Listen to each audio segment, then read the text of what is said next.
नमस्कार मित्रांनो आणि मैत्रिणींनो, पुन्हा एकदा तुमच्याशी भेटायला आलेली आहे. आज नवीन वर्षाचं, नवीन कॅलेंडर इयरचं पहिला दिवस आहे. तुम्हाला नवीन हे कॅलेंडर इयर खूप सुखासमाधानाचं, तुमच्या प्रगतीचं, तुमच्या यशाचं सगळे आनंद घेऊन तुम्हाला भेटो ही सदिच्छा आज सुरुवातीला व्यक्त करते आणि माझ्या विषयाकडे वळते है ना. उज्ज्वला पाटील नागपूरहून बोलती आहे आणि तुम्हाला सगळ्यांना भेटायला पुन्हा आलेली आहे. आता माझा विषय जो असतो तो तुम्हाला माहिती आहे की मी parental counselling, child counselling, student counselling आणि करिअर काउन्सिलिंग करते.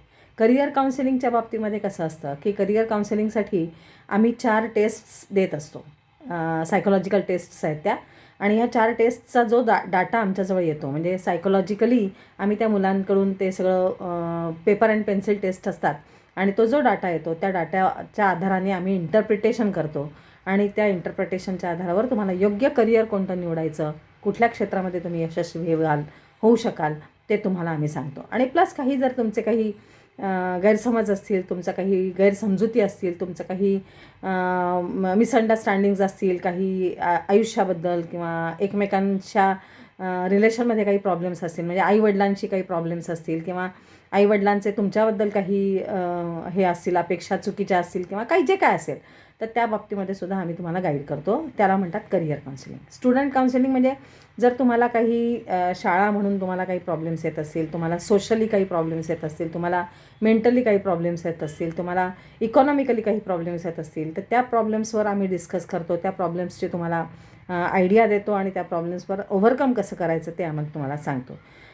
पॅरेंटल काउन्सिलिंगच्या बाबतीमध्ये अगदी लहान मूल असतानापासून त्या पॅरेंट्सनी त्या मुलाला कसं वाढवायचं, त्याला काय काय नेमकं वागताना तुम्ही त्याच्यावर संस्कार जे करायचे असतात, विचारातून संस्कार जे होणारे असतात ते संस्कार कसे करायचे असतात, त्याच्यासाठी तुम्हाला काय काय करायला लागतं किंवा आईवडील होणं म्हणजे नेमकं काय असतं ते सांगायचा प्रयत्न थोडक्यात असतो.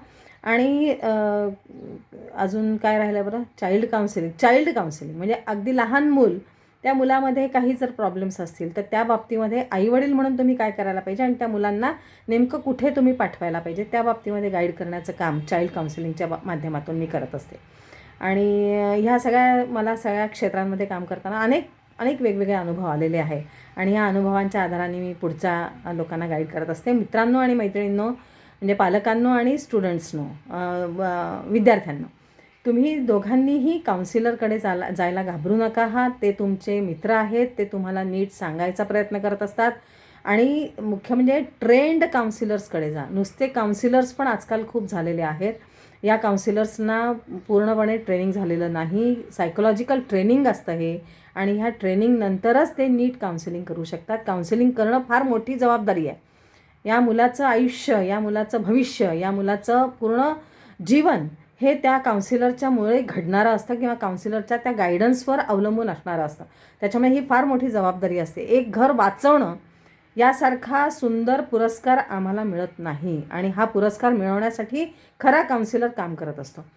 बाकीचे काउन्सिलर्स कदाचित वेगळं अजून काही करत असतील. मला कमर्शियली हे काम करायला विशेष आवडत नाही. मी अतिशय इन्व्हॉल्व होऊन काम करते आणि त्याच्यामुळे मला तो आनंदही मिळतो, ते समाधानही मिळतं.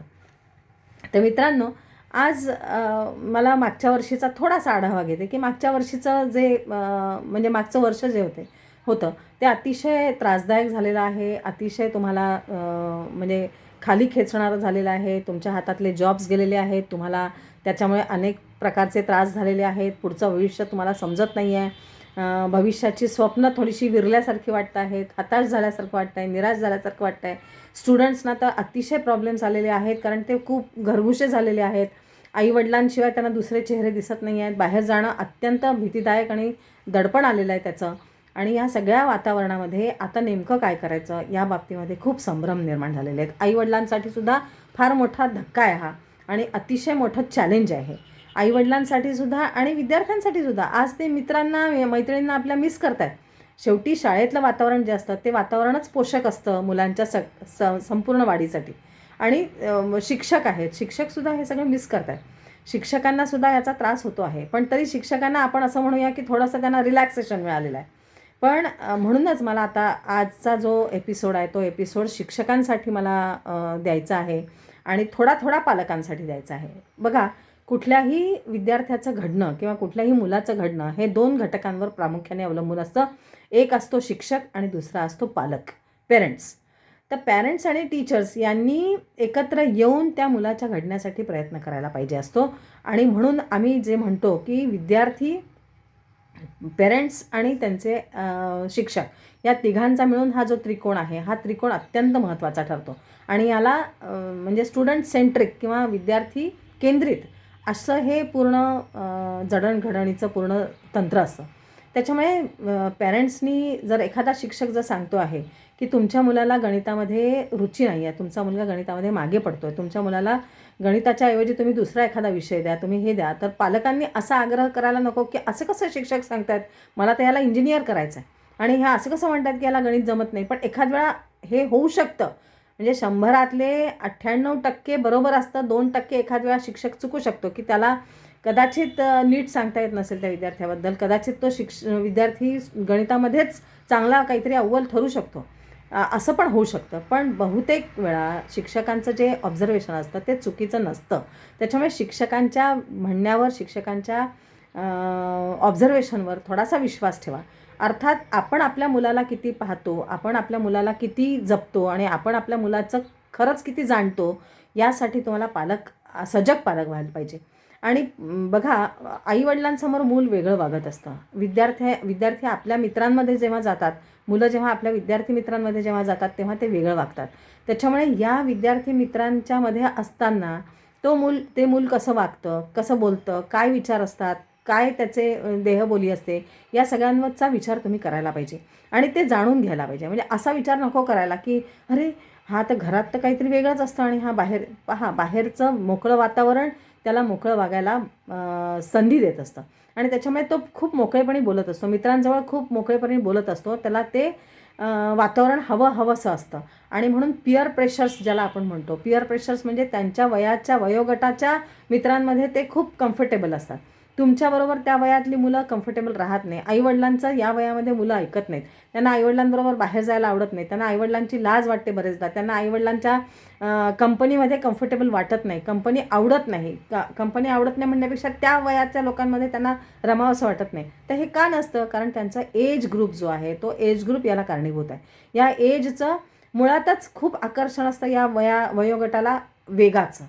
वेगाचं आकर्षण असतं, नाविन्याचं आकर्षण असतं, काहीतरी वेगळं हटके करण्याचं आकर्षण असतं, काहीतरी करून आपण सगळ्यांचं सेंटर ऑफ अट्रॅक्शन बनावं याचं अट्रॅक्शन असतं आणि सगळ्यात वेगळा विचार करण्याचं, वेगळी स्वप्न पाहण्याचं हे वय असतं.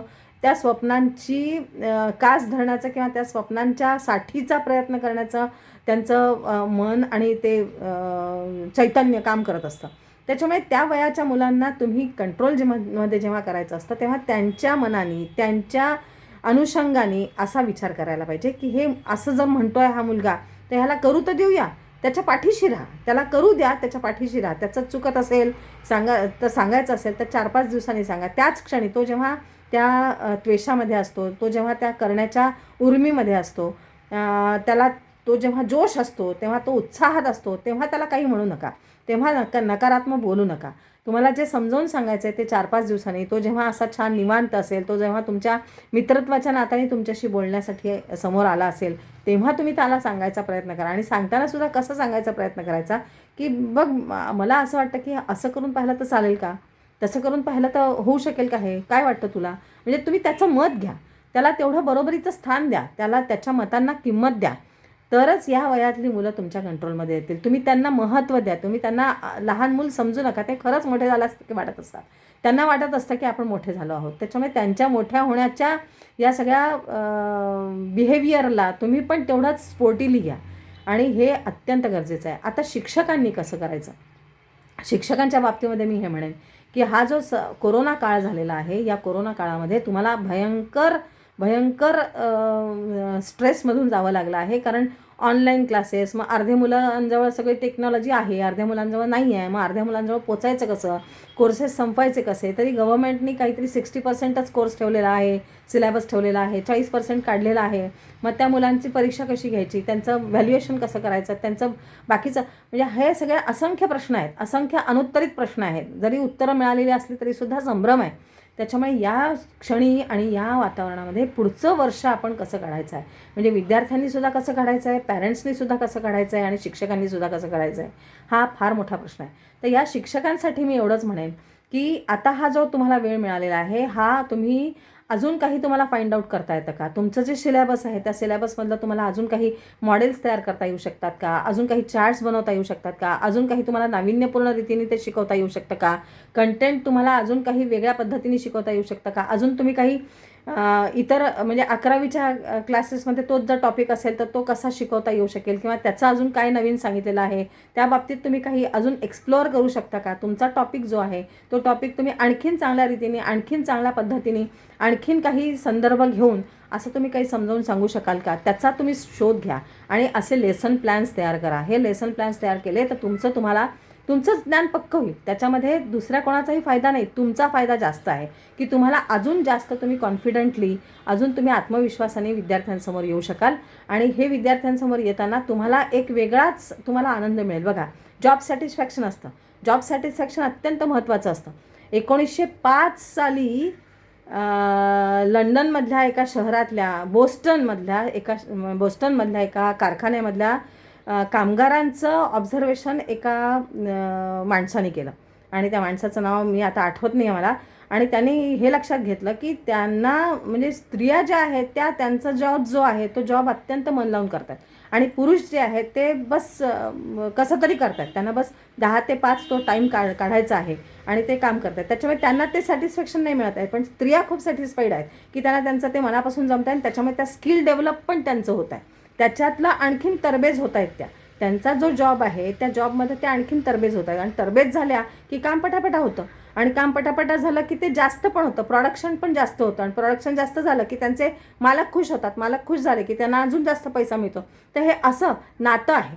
तुमचं जॉब सॅटिस्फॅक्शन असलं की तुमचं कामावर त्याचा परिणाम होतो चांगला आणि चांगला कामावर परिणाम झाला. तसंच शिक्षकांचं सुद्धा आहे की शिक्षकांनी आपल्या कामामध्ये इंटरेस्ट घेतला, आपल्या शिकवण्यामध्ये इंटरेस्ट घेतला, आपल्या विद्यार्थ्यांमध्ये इंटरेस्ट घेतला, आपल्या कंटेंटमध्ये इंटरेस्ट घेतला, आपल्या संदर्भ मिळवण्याच्या आणि त्याच्यासाठी लागणाऱ्या मेहनतीचा तुम्ही जर काही उपयोग करू शकलात तर त्याचा तुम्हाला नक्की फायदा होईल. आणि हा फायदा जो आहे हा फायदा कुठल्याही सॅटिस्फॅक्शनपेक्षा सुद्धा हा जास्त चांगला असतो.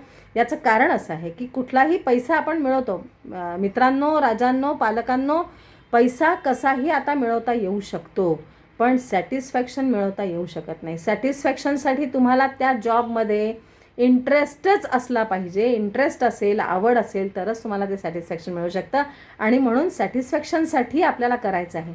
बघा, 2,000 रुपयामध्ये सुद्धा घर चालू शकतं आणि 20,000 रुपयेसुद्धा कमी पडू शकतात.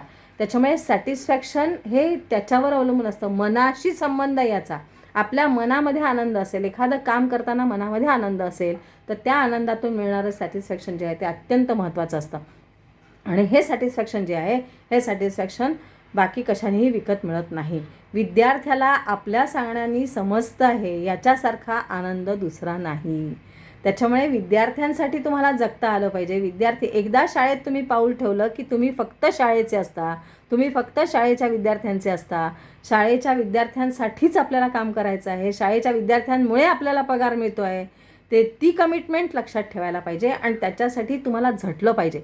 आज मी दुर्दैवानं असं चित्र दिसतं, फार क्वचित काही शिक्षक असे आहेत बोटावर मोजण्यासारखे जे रणजित सिंह डिसलेसारखे 7 कोटीचं प्राईज घेऊन घेतात आणि पूर्ण जगामध्ये भारताचा मान उंचावतात, पूर्ण जगामध्ये भारताचं कौतुक होतं की भारतामध्ये असे शिक्षक आहे. पण एखादाच डिसले सर असतात, एखादेच रणजित सिंह डिसले असतात की जे चौफेर विचार करतात की मी विद्यार्थ्यांना आणखीन काय देऊ शकतो, आणखीन काय देऊ शकतो, आणखीन काय देऊ शकतो, एक्सप्लोअर करत राहतात. आपलं मन, आपलं बुद्धी खणत राहतात की मी त्या बुद्धीतून अजून काय काय काढू शकतो, काय काय नवीन देऊ शकतो, काय काय कोणत्या पद्धतीने शिकवू शकतो, कसं शिकवू शकतो, काय देऊ शकतो मी नवीन, काय काय पद्धतीने, कोणत्या अँगलने विचार करून मी हे सांगू शकतो. आणि त्या इतक्या रॉ फॉर्ममध्ये असणाऱ्या विद्यार्थ्यांना सुद्धा इतकं सक्षम करणारे डिसले सरांसारखे सर आणि तसेच मुबारक अली सय्यद म्हणून सर आहेत, त्या सरांचा सुद्धा मी उल्लेख करीन. भंडाऱ्याजवळ एका शाळेमध्ये ते अत्यंत सुंदर, म्हणजे फारच सुंदर शाळा घेत आहेत तिथल्या विद्यार्थ्यांचं तर वैशिष्ट्य असं आहे की 4थीतले विद्यार्थी आज त्यांना म्हणजे MPSC आणि UPSCच्या लेव्हलचे त्यांना सगळं ज्ञान त्यांनी समृद्ध केलेलं आहे. ज्ञानरचनावादावर चालणारी त्यांची शाळा आहे. अतिशय बघण्यासारखी शाळा आहे. त्या सरांचं सुद्धा खूप नाव झालेलं आहे, मुबारक अली सय्यद सर. मुबारक अली सय्यद सर म्हणजे अत्यंत उत्तम मराठी बोलतात. आणि सगळे शिक्षक तिथे असे आहेत की जे शिक्षक रोज त्या विद्यार्थ्यांना होमवर्क देतात. होमवर्क घेतल्याशिवाय एकही विद्यार्थी शाळेतून घरी जात नाही. त्या ग्राउंडमध्ये रेंगाळत राहतात. 4थीपर्यंतचीच शाळा आहे. 146 का 147 एवढीच त्यांची एंट्री, म्हणजे तेवढीच त्यांच्या तिथे संख्या उपलब्ध आहे, शाळेसाठी मान्यता आहे. पण त्या शाळेला त्यांनी नंदनवन करून टाकलं. मुलांसाठी आनंद शाळा झालेली आहे ती. मुलांना तिथली मुलं, 4थीतली मुलं फक्त इंग्रजीमध्ये बोलतात, वार्तालाप करतात, संवाद करतात. तर असं तुम्ही काहीतरी जगावेगळं करू शकलं पाहिजे. असंख्य शाळा आहेत नागपूरमध्ये, असंख्य शाळा आहेत.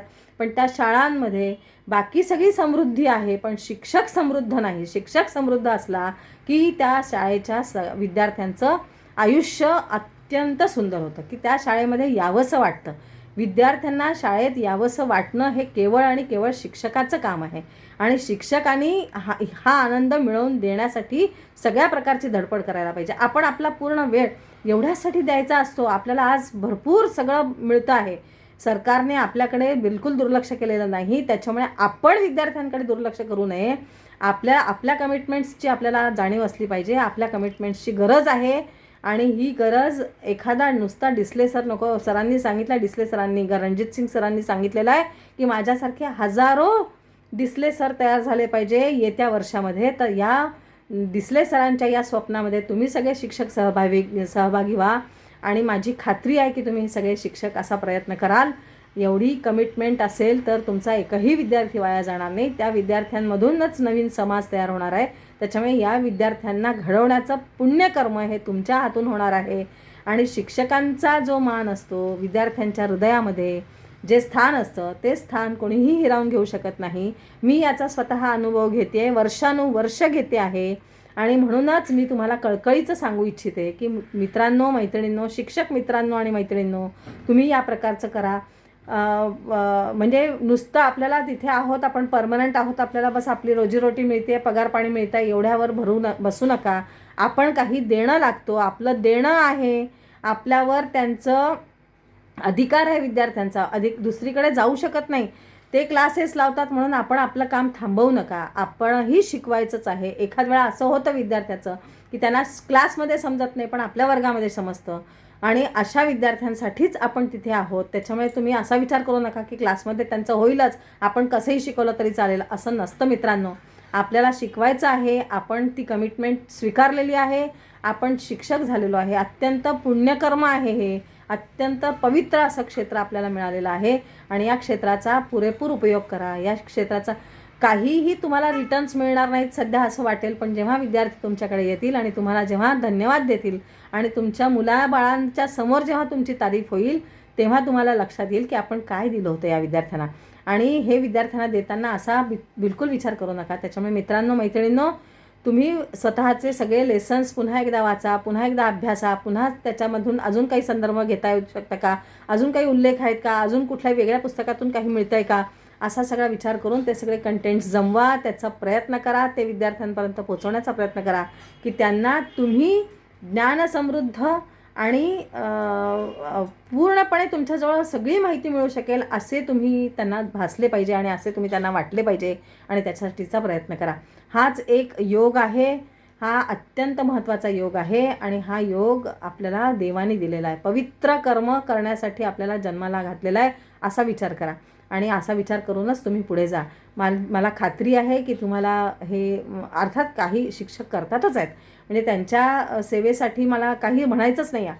पण जे नसतील करत त्यांनी आता हा पुढचा काळ जो आहे तो अत्यंत चुरशीचा काळ आहे. तुमच्यासमोर मोठी चॅलेंजेस आहेत, मोठी आव्हानं आहेत की आता तुमचा विद्यार्थी तुमच्याकडे टिकून राहायला पाहिजे. त्याच्यासाठी तुमचं शिकवणं चांगलं राहायला पाहिजे. कुठलीही मॅनेजमेंट कारणीभूत नसते, लक्षात ठेवा. मॅनेजमेंटपेक्षासुद्धा सगळ्यात महत्त्वाचा जो असतो तो तिथला शिक्षक असतो. तुम्ही वर्गाचे राजे असता, तुम्ही वर्गातली राणी असता. तुम्ही त्या 50 विद्यार्थ्यांना तुमच्या मनाप्रमाणे घडवू शकता. आणि तो जो घडवण्याचा तुमचा एकही विद्यार्थी तुमचा वर्ग चालू असताना बाहेर जाऊ नये याची काळजी तुम्हालाच घ्यायला पाहिजे. आणि त्याच्यासाठी तुम्हाला अत्यंत मेहनत करायची गरज आहे. आणि त्याच्यासाठी तुम्हाला झोकून देऊन काम करणं गरजेचं आहे. झोकून देऊन काम कराल तेव्हाच तुम्ही त्यांचे लाडके व्हाल. विद्यार्थ्यांना जेव्हा एखाद्या शिक्षकांकडून वेगळं काहीतरी मिळतं, बघा, शिक्षक तोच जो फक्त सिलॅबस पूर्ण करतो. गुरु तो जो सिलॅबस पण पूर्ण करतो आणि जीवन कसं जगायचं, जीवनाबद्दलसुद्धा, जगण्याबद्दलसुद्धा जे ज्ञान देतो तो आहे गुरु. आणि आचार्य तो जो स्वतः सगळं ज्ञानही आहे, ज्ञान समृद्धी आहे, त्याच्यानंतर त्याचं पूर्णपणे त्याला जीवनाबद्दलचं सुद्धा सांगता येऊ शकतं आहे. आणि त्यांनी जगायचं कसं आणि त्यांना येणाऱ्या अडचणी कोणत्या, समस्या कोणत्या, त्याच्यातून मार्ग कसा काढायचा हे पण तो सांगू शकतो. आणि जो स्वतः त्या नियमांच्या आधाराने, त्या तत्वांच्या आधाराने चालतो, वागतो, तो आचार्य. आपण आज कोणत्या लेवलला आहोत ते आपण समजून घ्या. शिक्षक आहोत आपण की गुरु आहोत की आपल्याला आचार्य पदापर्यंत जायचं आहे याचा विचार करा. आणि हा अत्यंत गरजेचा विचार आहे मित्रांनो. त्याच्यामुळे शिक्षकांनो, जागे व्हा. तुमच्यासमोर असणारी जी आव्हानं आहे ती आव्हानं तुम्ही स्वीकारा आणि त्या आव्हानांना कसं सामोरं जायचं, त्या आव्हानांना कसं स्वीकारायचं, त्याच्यावरून अजून स्वतःला कसं एक्सप्लोअर करायचं, अजून एक्सलंट लेवलपर्यंत कसं जायचं याचा विचार करा. एवढंच मला तुम्हाला या निमित्ताने सांगायची इच्छा आहे. आणि धन्यवाद. तुम्ही हा व्हिडिओ पहा, अजून तुमच्या शिक्षक मित्रांपर्यंत पोचवा. मला खात्री आहे की तुम्ही हे सगळं करा. अर्थात माझा हा व्हिडिओ लाईक करा, शेअर करा, सबस्क्राईब करा माझं यूट्यूब चॅनेल. हे सगळं निःशुल्क आहे, पण याच्यातून तुम्हाला अजून भरपूर काही वेगळे विषय तुम्हाला याच्यातून मिळतील, अजून माझे व्हिडिओज पाहायला मिळतील तुम्हाला. त्याच्यामुळे नक्की त्याचा उपयोग करा. धन्यवाद. आणि माझा हा व्हिडिओ बघितल्याबद्दल धन्यवाद. Thank you so much.